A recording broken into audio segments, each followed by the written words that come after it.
Изключително съм щастлива, че днес при нас е Мозес Налока.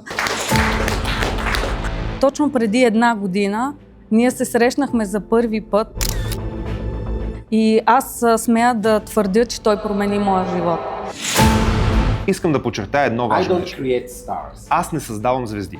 Each one of us is a star. Всеки един от нас е звезда. Ако искате да имате повече в живота, Start appreciating the small things you have now. започвайте да оценявате малките неща, които имате в момента.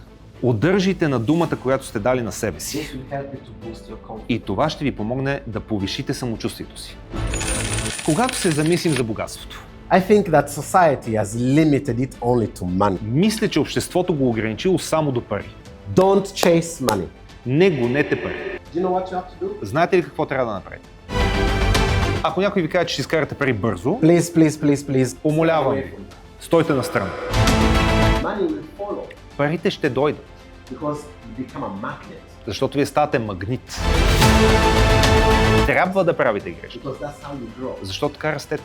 That's how you develop. Така се развивате като личност.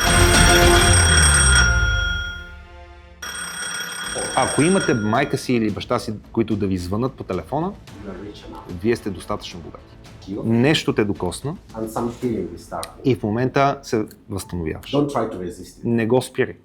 Makeup we can always fix it. Винаги може да си оправим грима после. But let this moment Позволи на този момент create a transformation. да създаде трансформация.